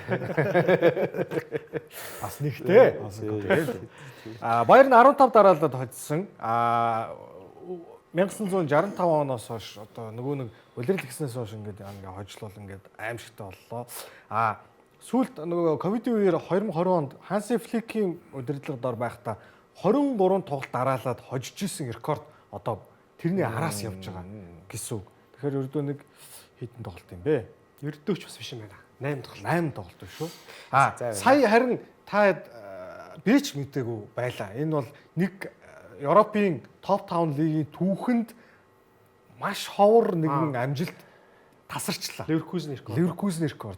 Энэ бол эсрэг багийн талбайд лигийн тоглолтод эсрэг багийн талбайд 37 тоглолт дараалан Ливеркузен хожигдоогүй байсан цуврал бол зогсож байгаа юм байна. Энэ ч яг нөгөө 23-аас 24 оны өдрөл төрүүлэхдээ угаасаа нэг ч хожигдоогүй шүү дээ. Хүний өөрийнхөө өнгөрсөн өдрөл хүмүүс нэг анзаараагүй яг таарах хүн байсан ч гэсэндээ айлын талбайд хожигдохгүй л явж байгаа. Одоо энэ амжилтын араас яваад байна уу Тотtenham чинь? Арайгүй. Одоохондоо нэг 5 мавтай байгаа гэх. Тэгээ бас яг юм яаж өгөх те. Нөгөө Парис Сен-Жермен сая 25 онд 39-дэр зогсчихсон юм байна. Милан тэр нөгөө амар Милан 91-ээс 93 оны Бухманы байдных. Ариго Сакигийн үеийн Милан 38 тоглолтод дараалж эсрэг багийн талбайд хожигдоогүй. Араас нь Капеллогийн тоо энэ дунд мэдээж байгаа. 38 байдаг. Тэрний ерөөсөө нэгийн ард ирээд Ливеркузны ихэл төгсчтэй тийм ээ. Ихэл төгсөн биш. Энийг давцсан бол PSG-тэй тэнцсэн. Тий, одоо сая чинь Баернаас арай өөр баг таарад нэг жоохон удирдлийн дундуур таарах байсан бол магадгүй нэг 40 мөч болгоцсон багт. Тийм байх харгүй тий. Тийм. За нэг ийм цуврал бол зогсчихсон шүү гэж. За 9-р тойрог Дортмунд хоцсон, Франкфурт өдөрсөн дээрээ дахиад өдөрсөн байна. Энд нэг сонин тоглолт гэвэл Гладбах ингэж 4 мөргийг хийж Сан Паулогийн талбайд хождгийн байжээ гэж нэг юм болж байгаа юм. Би яг хуу Гладбах одоо хожиж байх гэж бодсон. Гэхдээ арайч ингэж хожно гэж бодсон. Бас нэг сони юм нь Хайденхайм талбай дээр Франкфурттэй тэнцэж байгаа юм. Бусд нь бол яг хэвээр нэг иймэрхүү тоглолт болох болов уу гэж бодсон. Тэгээ Union Berlin Freiburg хоёр бол юм. Тий 0-0. 0-0. Тий хоёр ширүүн гарч штэ. Тий. Доороос гарч ирсэн хоёр Кёлн илүү. Тэгээ Hoffenheim, Wolfsburg хоёр бол хоёулаа хамгаалтгүй задгаа багууд те. Яг л ер нь байж болох тоглолтууд байгаа юм. Хамбург унлаа шүү яана. Харин Хамбург сая нэг 2 очсон байсан тэгээ 3 дараа л ожигдчихлээ тий. За ингээд 9-р тойрог ийм үр дүнтэй Бундслиг бас сайхан тайван ууж уу явдаг юм уу? Дээшээгээ 11 12 дугаар тойрог бол. Гэтэ ер нь л бол ингээл хэвээр гол бол аримтай байдал нь яг энэ донд нэг цөөн хэдэн баг бол Freiburg, Union Berlin энэ төр нэг зуурдаг багууд байгаа. Гэтэ бусад нийт багууд бол те манай Wolfsburg мөрг бол ер нь тэгэл мөнхийн гол аримтай. Зарим тоглолчдод эхний хагасл 3-3 өгцөн завсарлаж идэв шүү дээ. За Итали руу хамтдаа шилжцгээе. Турин хот руу очихулнаа. Өнгөрсөн 7 хоногийн дундуур болсон тоглолтын тойм 9-р тойрог. Ювентус нөгөө 7 тоглолт, 8 тоглолтаараа л хожоогүй байсан цувралаа. Энэ Спалетти арай эрэг үснэ үү? Эрэг байсан. Энэ дээр бол тэгээд энэ Удинезе чинь өнгөрсөн тойрогт нь топ багийг хожсон байсан шүү дээ. Юу хүчлээ? Интерийг дуучаас дээ. Тэглээ. За би хараатыг та ярьж байгаа. Влахович ямар сонин пенальт зогсон юм бэ? Тэг үсэрч харайж ирээ. Тэг гол. Тэгээд Лева Мева, Бруно Фернандес шиг зөгч, дэмж зөгдөг лөө. Бүр тэрнээс илүү бүр. Зүгээр Лечег л хоцсон юм байна. Топ. Удинезе юу? Лечег хоцсон. Оо за. Топ баг хожчихлоо гэж хараасан чинь. Хэцүүсэн. Чин таньдаг хүн багч вэ? Заньола. Никола Заниола. Энд юу юм бэ? Тий. Удинезе гэдэг багийн одоо түүхэн хамгийн агуу тоглогч нь Санчес үү манай. Алексис үү? Алексис Санчес үү. Удинезегийн одоо топ од. Төхөн шүү. Тий. За тэгээд Ювентус бол ерөнхийдөө форма олоод байгаа. Гайти 2-1 болгожээ. Нөгөө Антонио Ди Натале. Антони Ди. Тий докторч. Ди Натали бол номгүй шүү дээ. Kenan Yildiz. Илдиз бол ерөнхийдөө энэ багийн тоглогч болж байгаа юм байна. Энэ ингээд дөхүүлсэн байлээ шүү. Тэнцүүлэх. 2-2 болгошгсан байлээ. За тэгээд цаг дуусч явсан чинь вэ ордоор нь. За ингээд энэ тий 2 пенальти их төстэй дүүл юм болсон лээ тий. Тэгээ яалт ч үгүй ийцэн. Тэгээ тулгуур нь тулчихсан. За ингээд торгуулж заасан. Yildiz Young Talent-аар орж исэн тэ нэг Bayern-аас явцсан байл. Мөн билүү? Илдээс Ювентус өөрийнх нь? Өөрийнх нь. Тий өөрийнх нь. Тий. За энэ ч өстой нэг аюултай нөхөр. За одоо энэ Гати бол байнгын хамгаалагчаар тоглодог болчлоо тий. Тэглээ. За нөгөө хожоогүй баахан цуврал нэг юм зогсон. Тэглээ. Kenan Yildiz ингээд Ювентусын төлөө 11-т гол оруулсан. Пол Погба 21 хүрээг байхдаа 11-ийг хийжсэн рекордыг бол давтаж гарч ирлээ. За тэгээд Ювентусын шинэ Игор Tudorыг халсан. Игор Tudorын дараа дасгалжуулагчаа томилсон. Энэ бол бидний ичнээ танил Luciano Spalletti Ювентусын дасгалжуулагчаар томилогдсон. Тэгээд за Spalletti ер нь ямар багуудад ажиллаж илаа гэд би бас ухлаа. Тэгсэн чинь ер нь бол Италийн топ багууд за Миланаас бусад ер нь бол топуудаар ажиллажээ. За Empoli клубыг чинь юу байлаа? Сери C-гээс 2 улирлын дотор Сери А-руу дэвшүүлж гисэн юм байна лээ. Тэр 97-98 оны үедээ. Тэгээд тэр нөгөө 98-аас 9 оны Сампдория ч бас том Сампдория шүү дээ. Том. Тэр нэг лигт 1 2 3 бол тий томчууд одоо Руд Гүлэт чинь тэндээс дөнгөж явцсан байсан юм байна. За тэр нь бол том баг. Тэгээ Венециа руу очсон, Удинезед очсон. Тэр үеүүд нь бол жаахан одоо бүтлмуутай үеуд байжгаад за Ромад ирээд Удинезед 2002 онд ирээд их сайн тоглосон. Энэ Ромагийн өмнө чинь Оросд Зенитэд тэр нөгөө дундлын зай бол Зенитийн зай. ноёр очиж байгаа шүү. Зенитийн зай байлаа. За ингээд Интер тэгээд Зенитээс ирээд Ромад ирээд ганц л удирдал юм уу да. Биш ээ. Нэг өвлөн ирээд тэгээд бүтээлрэл ажиллахтаа. Тэгээд энэ нөгөө лигт 2-т ордог шүү дээ. Тий. Спалеттигийн нөгөө Наполиг нөгөө Марадонагаас хойш Сериад Скудетто хүртээсэн. Тэр чинь бол одоо тэр Неаполь хотын бүр баатар болох шахуу болоо гэдэг тий. 2 улирлын өмнө тий. Тэгэнгүүт нодлон Конте төрүүлсэн чинь Наполигийнхэн чинь жоохон ингээд төрүүлээ суртсан бүр. Нэг тийм хаанаас солиот авахаа мэдчихээ. Баяр нэг тийм айхтар сүртэй тэмдэглээ. Болцсон байсан үгүй юу? Спалеттигийн ганцхан Скудеттон тэр дасгалжуулагчийн зам л да. Өмнө нь бол Роматай Италийн цомд, Италийн супер цомд төрүүлж исэн. Лигтээ бол ганцхан Наполитой төрүүлсэн байдаг. Шгшээд ажиллаж хагаад ингээ ямар ч байсан шгшээдээр нэг явсангүй тий. Шгшээдийг таарах юм байлаа. За ингээ Ювентусын дасгалжуулагчаар ирсэн. Ирээд эхний тоглолтоо бас хийгээд шар уцаагаад амжижээ. Нөхөр. За 10 дугаар тойрогт харин Сан Сиро зингэлт хүрээлэнд Рома ирсэн. За энэ бас л ер нь бол энэ тойргийн хамгийн чухал тоглолт байсан да. Энэ дундуурх болсон тоглолт юм уу? Үгүй. Амралт Рома ерөөсөө энэ жилийн Сери А-ыг 5 гол алдсан байгаа. Тэгээд одоо энэ стажийнхэн бас сонин тоглолт болсон. Энэ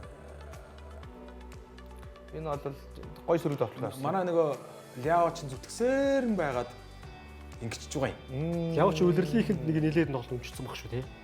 Тийм. Паулович хамгаалтаас тоглоход дэмжиж гүйсээр хагаад төгсгөл хийж байгаа. Тэгээ Паулович гэр бүлийн хүн удахгүй бас маамлах гэж байгаа юм шиг байна тий. Тэгээд айгүй их боломж гарсан энэ хоёр багт. Хийдгүй.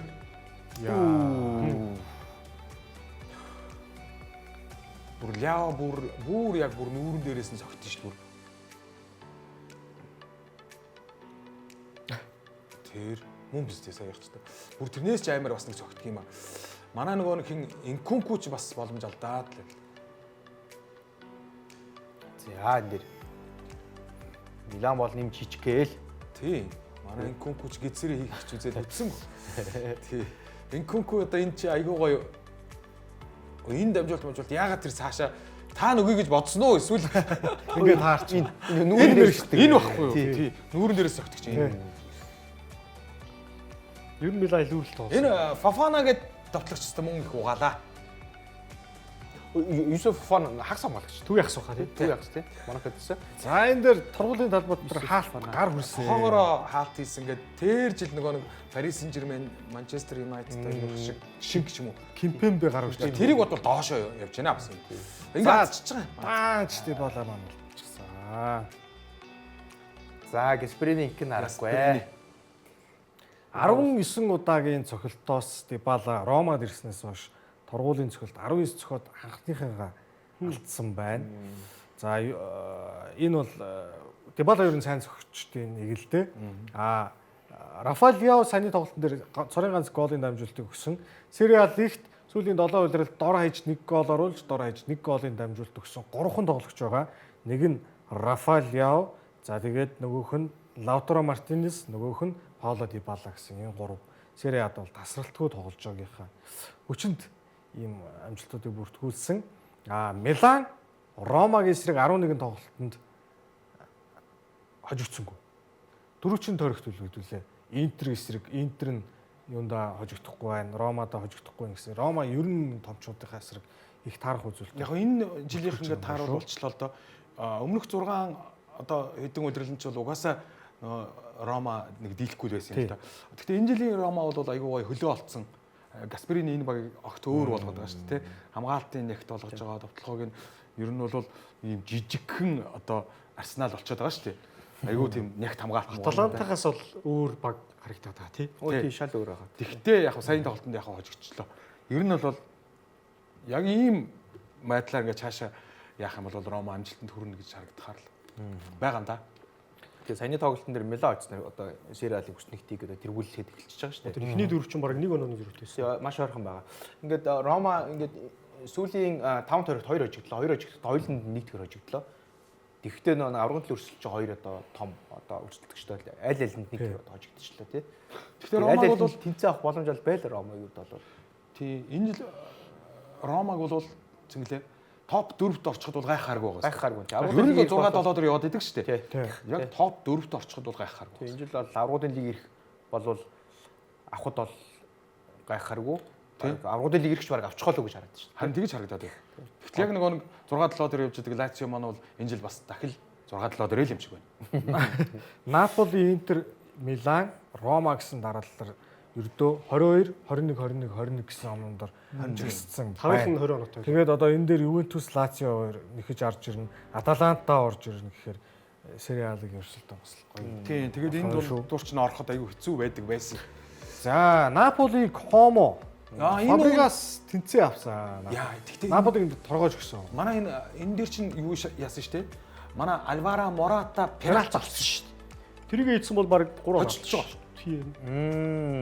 Комог би ер нь Европын тэмцээний ярих. Альвара Мората пенальти авсан. Юун дээр Интер Веронагийн тоглолтын дээр тэр Петр Жилинский амар гол хийсэн байлээ. Ээ бурхан минь.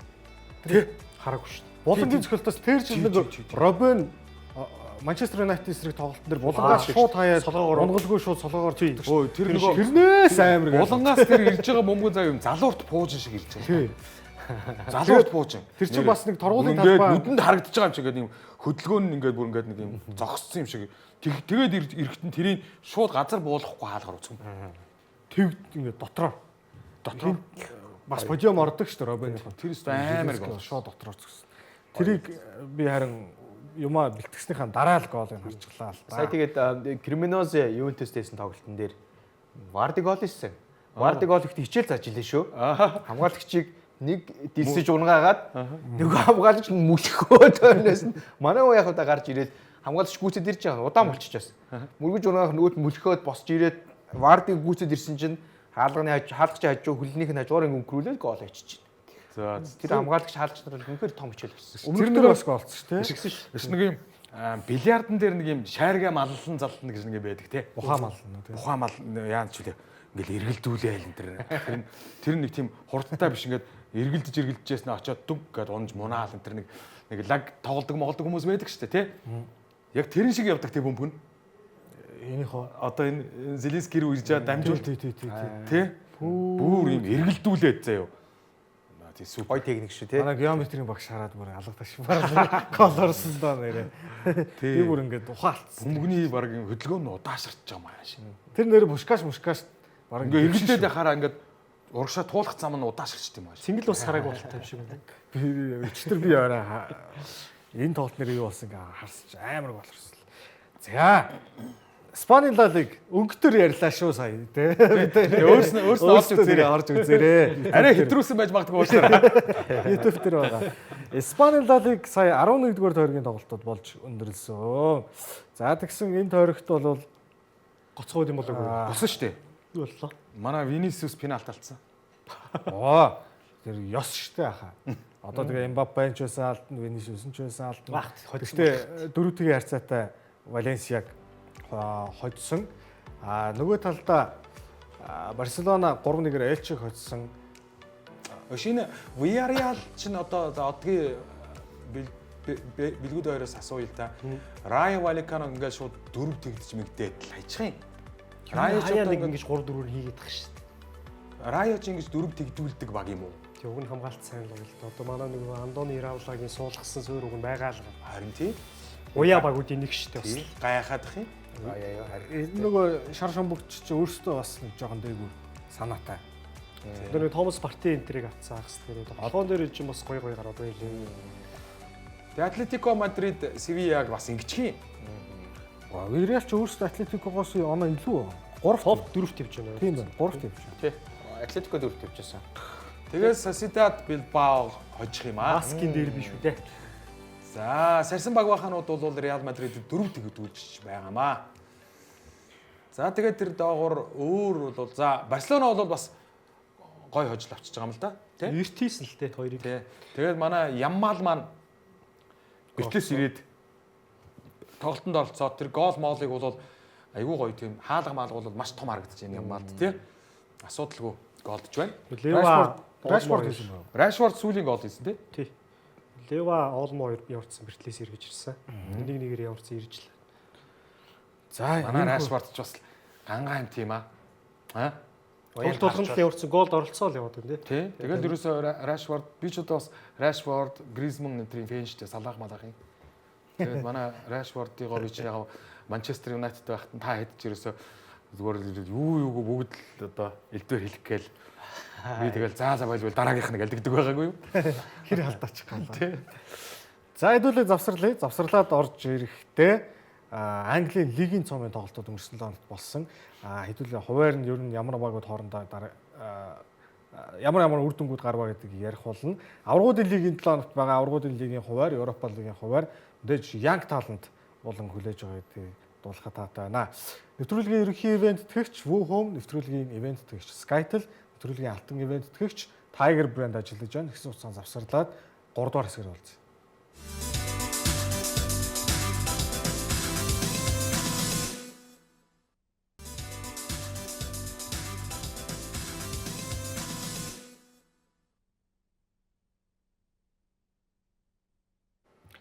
Нэвтрүүлгийн маань 3 дугаар хэсэг эхэлж байна. За 3 дугаар хэсгээр өнгөрсөн 7 хоногт за цаг хугацааны хувьд яг ард нь орчлоо. Тэгвэл лигийн цомын тоглолтуудын талаар ярихгүй өнгөрч болохгүй нэ. Яа тэгэхээр апсет гэх үү ёс одоо өөр юу гэх үү.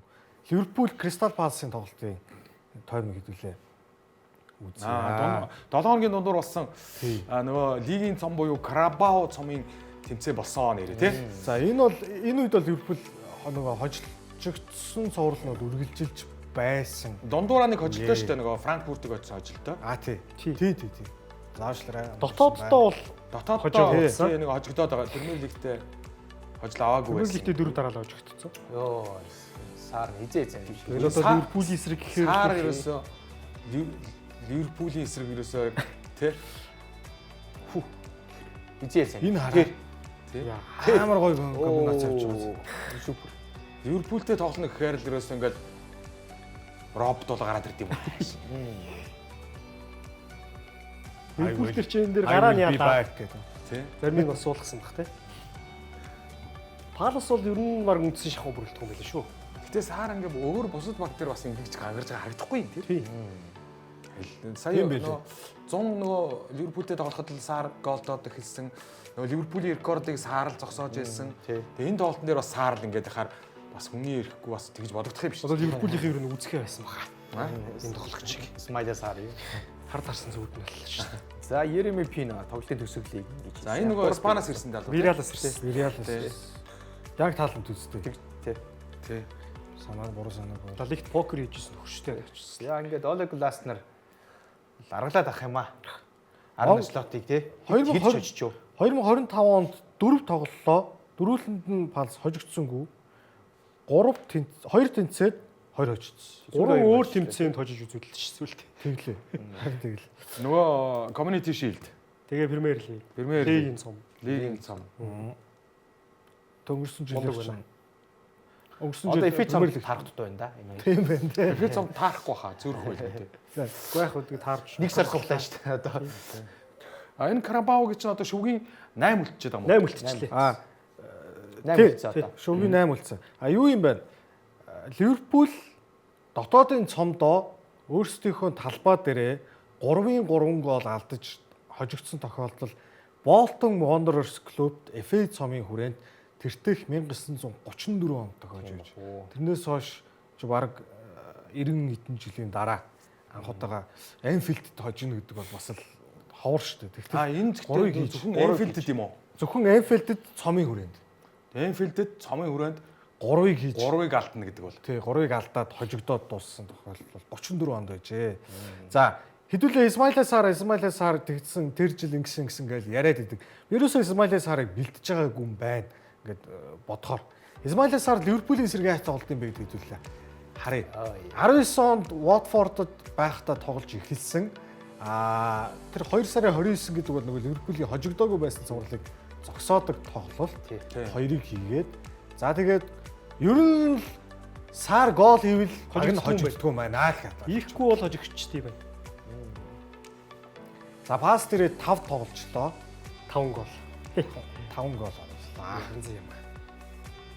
Өөрийнх нь замналдаа хамгийн олон удаа олон гол оруулсан эсрэг баг юм гэхээр Астон Вилла байлуу. Буруу санааг бол. Тэгээд Ливерпул гэдэг юм. Ливерпул нийтээ 7 гол хийсэн шүү Тий 7 гол. Энд тоглолт 9 тоглолтод 7 гол шүү дээ. дээ. Сайн байна. Ливерпулийн хаалганд. Ливерпулийн эрлэг л бичээд байна да. Күм. Агüero Челси айгу хийдэг байсан шүү Тийм тийм. Хашраадаг гэсэн та тий. Күн Агüero. Нөгөө нэг таны сууж байгаа зураг байдаг гэсэн 6 тгийн дараа. Тэр зургийг чи авсан уу? Үгүй. Тэр чи өөр хүн тэр үдсэн хүн л авсан. За, шүгийн 16-гийн үр дүн.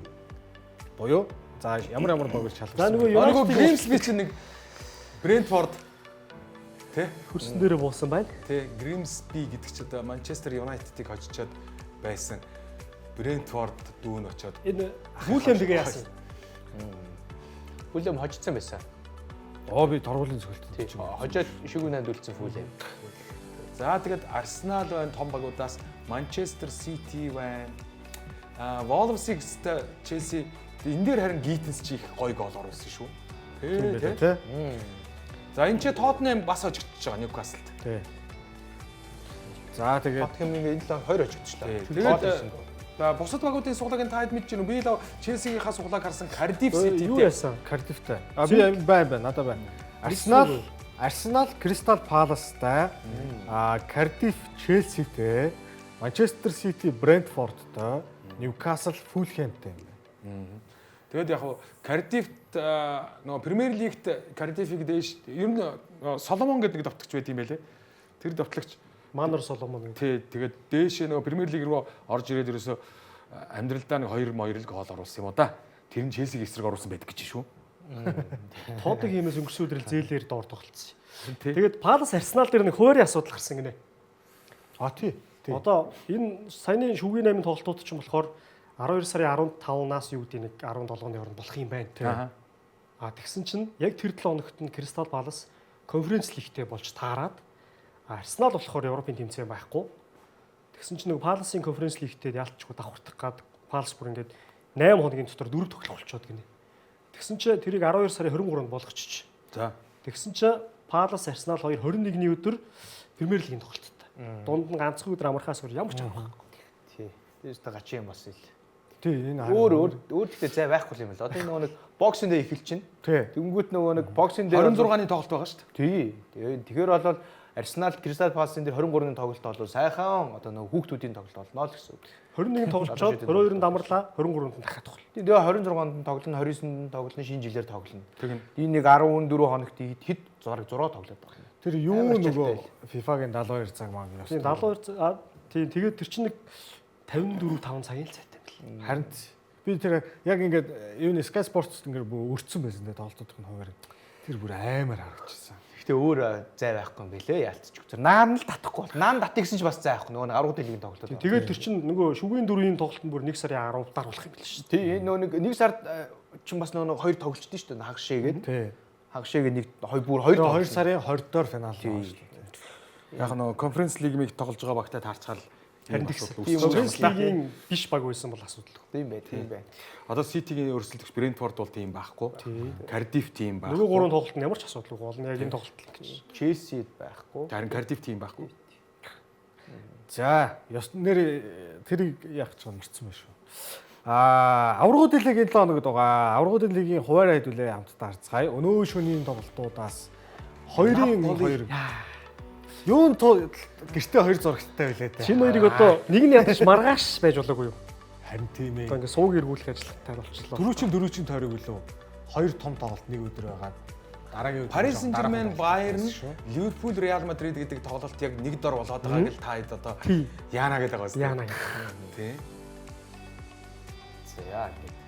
Уг нь 12:45-аас нь цаг хөдлөөд 1:45-аас болчихлоо. Тэгсэн. тий. 1:40 12:45-аас байсан болоод үздэг л газар байсан юм байна. Дөрвийн тоглолт яг өглөө нэг ажилдаа бараг шууд явчихдаг л таа. Яг нь эрт унтаад 4 цагт сэрээд тоглолтоо үзээд тэгээ шууд ажил руу авчихсан тий. Эрт унтна гэдэг нь бол та 9 цагт унтна гэсэн үг шүү дээ. Тий.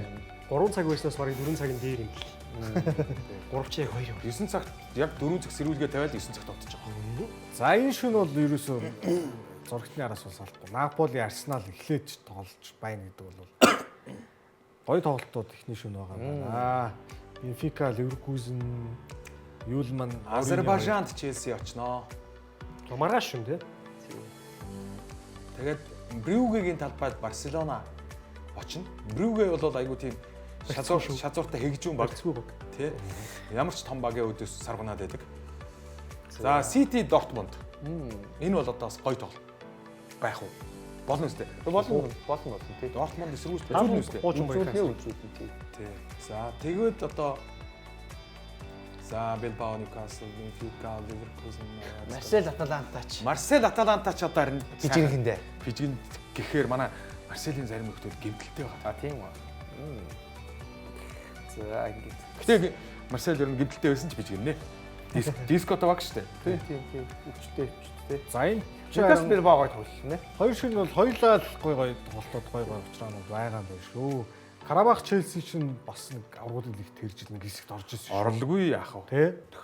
Нэг Азербайжаны Карабах. Гурбанов тэр үед Тэр байсан. Тэг Карабах Челси Уулын Карабахын багтаа чинь нэг хэсэгт ордог чинь 1-2 3 13 он. 3 он. Тэгээ тэр жил Челси хэсгээс гардаггүй л үү? Тэгээд биш хотлоо. Шал бурдлаа ярьж. Тэр жил чинь нөгөө юутай Шахтартай байгаад хэсгээс гардаг. Тийм л үү. Шал бурдлаа ярьж. За, Европа лиг, Конференц лигийн хуваарийг хэлүүлээрэй. За, нийтдээ энэ чи хэдэн тоглолт болдог лээ? 36 тоглолт болдог шүү дээ шүү. Бурхан. За, энэ 10 тоглолт бол сонгогдсон. Ницца, Фрайбург, Штурм, Ноттингем, Утрехт, Порту, Динамо Загреб, Селта, Майнц, Фьорентина конференц тоглоом байна. За, Астон Вилла, Маккаби Тель-Авив, Штутгарт, Фейнорд, Рейнжерс, Рома. Рейнжерс сая тасалжуулагч халаад сольсон. Селтик, Брендер Рожерс ажиллаа өгөөд явсан гэдэг. Маршалын Селтикт очсон байлээ. Харин тийм биз дээ. Угаа Мартин оны чи угаас Шотланд хүмүүс дээ. Астон Виллад бас насалжуулж Ирланд юм аа. Шотландын хоёр том баг ямар ч тач тасалжуулагчаа сольсон. Шотландын лигт нөгөө Хаарц тэргүүлж ирсэн байсан. Шинэ хоёрын дундуур нэг баг төрүүлэл бас сонир. Уу харин төрүүлж магталтай. Энэ нөгөө нэг юуны Брайтны эзэн Тони Блумын баг байгаа. Хаарц нь уу? Хаарц. Тий. Үнэхээр мундаг байгаа. Тэр талаар баг кино ихэр болцсон билээ шүү. 9 оноо илүү тэргүүлж байгаа юм шүү. Тий. Лиг Шотландын лиг. Тийм тэгээд энэ том багууд яадаг чинь одоо Испанд чинь ягаад Барселона, Реал Мадрид хоёр л ер нь төрүүлдэг. Шалтгаан нь чи хэлдэг. Гэхдээ тэгэл нөгөө юу яагаад. Одоо энэ телевизийн дамжуулалт мөнгөтэй их холбоотой гэж яриад их юм. Одоо Испани, Английн нэг товчгоо хэлэхэд ялгаа нь юм байна. Одоо Испани ч нөгөө заавал гишүүнчлэлтэй.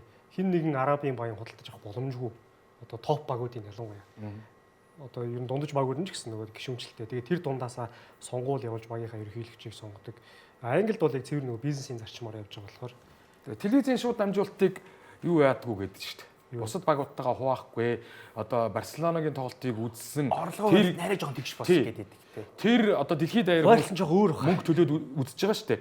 Тэнгүү тэрийг бусад одоо багуудтайгаа хувааж авахгүй. Манай тоглолтыг үзсэн бол манайх л мөнгө аавна гэдэг зарчим байдаг. Тэрнээс болоод Ла Лиг хөгждөггүй гэж юм яриад. Орлогоо барилсан дээр зөрүү байгаа. Гэсэн байлээ шүү. зөрүү байгаа. Тэгээд тэр чинь бас жижиг багуудын яг үнэндээ бол үздэг хүн угаасаа хооролтой. Тэнгүүд нөгөө англич болохоор хуваад юм байна. Яг л тэнд суугаад. Тий одоо тэр доогуур явж байгаа баг магчин ч гэсэн амар их мөнгө авч байгаа шүү дээ. Тийм байл. Ла Лиг бол бас телевизийн орлого нэгч бас айхтар биш өхөө. 3 жил манайх бас тэгэл орлогоо тушаасчлаа л их. Тэгсэн үү? Тэрийг тэгээ яаж хуурилсныг мэдэхгүй. За хэдүүлээ шууд Янг талант руугаа яа гэж бодож байна. За өнөөдөр хойд Европ руу явсан. Тийм хойд Европ руу очлоо. Тэгээд та бүхэнтэй Копенгагены ханхуг танилцуулгад бэлэн боллоо гэж. Копенгаген Princess of Copenhagen гэдэг. За Виктор Фрохолд гэдэг дайн авьяастан яг одоо яг цэвэр одоо Копенгаген болон дайнын одоо хойд бүсээс одоо өсөж торинсон ийм авьяастай хүү байна гэж. За ингээд үндсэн байрлал юу гэхээр Төвийн хагас хамгаалтын байрлал бол тоглолтгоо. За ингээд Копенгагены ингээд насны багт ингээд тоглож ирсэн. Копенгагенаас өмнө 12 нас хүртэл бол дайнын одоо ойролцоох одоо Копенгагены бүсийн одоо хүүхдийн багт байж чад 12 настай Копенгагены скаутуудын харан дөртөд Копенгагенд бол инссэн. За ингээд насны багт тоглосон. За ингээд явж байгаад дайнын шгшээ багтаа бол дан нэг ах насндаа тоглодог байсан. Одоо ингээд 19 настай ирнэ. Үндсэн шгшээ багийн гарааны тоглогчд нэг болцсон бол байж байгаа. За тэгээд өнгөрсөн 100 Порту клуб Копенгагенаас бол нэлээд одоо үн зөхөж бол авсан. За тэгээ Порту бол зүгээр авч чадаад зүгээр аваагүй мэдээж Бундслигийн бол багууд байсан өрсөлдөөн тэрэн дотроос бол Франкфурт бол маш одоо ойрхон байл. Ахуд бол ойрхон бол байсан. За мөн Английн Премьер Лигийн багууд тэр дотроо Брентфорд, Тоттенхэм гэсэн багууд бол их ойрхон бол өрсөлдсөн бол байсан. За ингээд эцсийн сонголт бол Виктор Фрохолд Португалийн Порту клубыг ингээд сонгосон. За ингээд Виктор Фрохолдыг одоо хойд Европын одоо хөлбөмбөлөөр бичдэг скаутууд юу шилж ийнэ гэхээр энэ бол одоо юу юм а те комплит буюу одоо ингээд Төвийн хагас хамгаалтын байрал тоглолтдог хүнд бол байж бүх юм байна гэж одоо дүгнэж байгаа юм байна. Тэгээ цогц тийм одоо цогц хагас хамгаалагч юм байна гэж хэлж байгаа. За тэгээд цохин, хамгаална, дамжуулна, таслана, найруулна гэд одоо уламжлалт одоо яриагаар бол классик төвийн одоо 6 номерын 6-8 номерын хагас хамгаалагч. За тэгээд орчин үед бол бокс to бокс хагас хамгаалагч хилээд байдаг. Яг тэр байралд бол зэгсэн зөгцсөн юм бол хагас хамгаалагч бол байгаа юм. За ингээд дайны хөлбөмбөгт бол сүүлийн магадгүй одоо 20 гаруй жил бол про хоолт шиг төвийн авиас лигийн хагас хамгаалагч байгаа гэж одоо дүгнэдэг. За өөр байралд бол довтлооны хагас хамгаалалт нэр жишээлбэл Дамскор ч юм уу байсан гэдэг ч юм уу тий. Нурадын хагас хамгаалагч гэх юм бол магадгүй Граусен байсан гэдэг ч юм уу. Ийм сонголтууд болж байгаа. Яг энэ бокс to бокс чиглэлийн ийм хагас хамгаалагч байгаагүй гэж байгаа. За тэгээ про хоолтын хувьд бол ингээд өөр нэг онцлог үзүүлэлт гэх юм бол өнгөрсөн оны өнгөрсөн удирдлагын юунд дайны цомын тоглолтод нэг тоглолтод 17 км гүйсэн гэж тоглолт. Ингэснээрээ болвол яг сүүлийн 7-8 жилийн хугацаанд нэг тоглолтод одоо Европын одоо топ төвчний топ лигийн тоглолтод хамгийн олон километр гүйсэн хүн бол Шүүх чиг гүйсэн биш. 17 км. Энэ бол бүр ингээд тэгээд тоглолтын дараа энэс асуусан байна. Виктор Фрохолтоос. За ингээ 17 км гүйс үзүүлэлттэй байна. За юу болоо гэсэн чинь би энэ тоглолтод ерөөсөө тийм ядарсан мэдрэмж авсангүй гэдэг болоо. Тэг канта юм ааш юм. Гүйлт нь бол яг тийм ингээд одоо юу гэж чинь байглаасаас нэг үгдэл заяадаг шүү дээ тий. Тэр үгдэл бол ялц чиг нэг фит байх гүйлтийн төсөв дээр бол байгаа юм байлээ. За тэгээд зарим тоглолтыг харах юм бол магадгүй үеийн Ара Рамзитэй ч их төстэй дүү маягийн зүйлсүүд бол ажиглагдаж ийн лээ. Тэг гол хийн, мөргөн, дамжуулна, таслан, хамгаална гэдэг энэ үзүүлэлтүүд нь бол их жигдэх ингэж харагддаг юм билээ одоо статистик үзүүлэлтүүд харах юм бол тэгээ бид нар аврагын лигт бол Европын тавцанд бол Виктор Фрохолт энэ үлрэлт бол хангалттай бол танилцах байх. Порто тий. Европ лигт байгаа. Тий, Европ лигтээ бол танилцсан. Магадгүй Порто дараа жил аврагын лигт Фрохолт Портуда байх юм бол аврагын лигт бол бас бүгдээр бол хараад эхлэх бол байгаа юм аа гэж. Шгшэд Даны шгшээ чинь Хойберг байгаа. урьдчилан шатанда Шотландтай, Гректэй, Белорустай оноо нь бол тасарсан юм байна. Шотланд энэ хоёр хоёул 10 оноотой. Грек ард нь 3 оноотой юм чинь. Тэгэхээр бараг хойдон дэлхийн аврагт бол Орчих واخа. батлаатай. Би яг энэ залууг хэд хоногийн өмнө нэг Барсагийн нэг скаутинг пэйж байдаг байхгүй. Тэрэн дээр Ханси Фликийг нэг авах хэрэгтэй гэдэг пост байхаар бас сонирхоод харсан чаа. Яг саяны синглий хэлсэнчлээ. Тоглолтыг ерөөсөө яаж эхлүүлсэн яг тэр шигээ дуусгадаг. Стамина бүр аягүй сайн гинэ. Тэгээ найруулагчаас гадна прессинг хийхдээ бүр амар гэж байна. Талбарт макс. Одоо энэ стамина сайтай тоглогчдын чинь хамгийн их багтаа авдаг, сонирхдаг хүн чинь бол одоо Юрген Клоп шүү дээ, тий. Тэгээ Клоп ер нь аль нэг багт очих гэсэн юм байна. Клоп 20-д болгүй юм шиг байна. 20 хэдэн жил хийсэн юм шиг. Тийм. За Дайны төвийн хагас хамгаалтан дээр Форхолд, Хойберг. Тэгээ урдлт нь бол Дамскор гэсэн байдлаар тоглох нь дайдлахын аргаар. Дамскор хоёул. Яг энэ Виктор Фрохолт чи юм хагас хамгаалагч дайнд бол сүүлийн илүү олон жил байгаагүй. Манай хин чин бол байна шүү дээ. Одоо Манчестер Юнайтед байгаа нас одоо жоохон агчхаад байгаа. Эриксэн үү? Эриксэн. Кристиан Эриксэн бол байна. Норгорч юу лээ? Норгард бол цэвэрлэгч талтай юм. Тий, яг ингээд одоо ингээд хин Одоо Ливерпулд ирчихээс дээ. Гэмтэлтэй байна уу тий? Норгор тий. Арсенал Тий, тогссон сая. Сая Хэдэн минут тогссон. Яг Норгор одоо хин байна одоо Хойберг ирэхээр илүү тийм нэг хамгаалт руу чиглэсэн ч юм уу. Чинь Эриксэн, Дамскор гэх юм бол илүү тоглохоор руу чиглэсэн. Энэ хоёрыг хоёулынгийн зэрэг гэдэг юм хагас хамгаалагч дайнд ерөөсөй байхгүй байгаа. Энэ нь бол бас эргэжил дэлхийн аваргаар бол бас гялцаж магадгүй. Дайнд одоо орчих юм бол тий. Орчих уу? За. Энэ 7 хоног бол маш завгүй 7 хоног 40 хэдэн тоглолтчод амжилтаар байлаа. Би 40 Тийм аврагын лигт 7 хоног бол ер нь амарлах. нэлээд олон тоглолт PSN-ээр шууд амжуулагдахаар байгаа. Аврагын лиг, Европа лиг, Конференц лиг, Бундслиг, Премьер лигийн тоглолтуудыг шууд үлээн авч үзэх боломжтой. За, сайхан ярилцлаа гэж найдаж байна. Та гуравтаа маш их баярлалаа. Хамт үзсэн үзэгчтэй. Маш их баярлалаа. Нэвтрүүлгийн ерөнхий ивент тэтгэгч Woo Home, нэвтрүүлгийн ивент тэтгэгч Skytel, нэвтрүүлгийн алтан ивент тэтгэгч Tiger брэнд ажиллаж байна. Эх 7 хоногт шинэ дугаараараа эргээд уулзъя үзэгчтэй. Баяр та.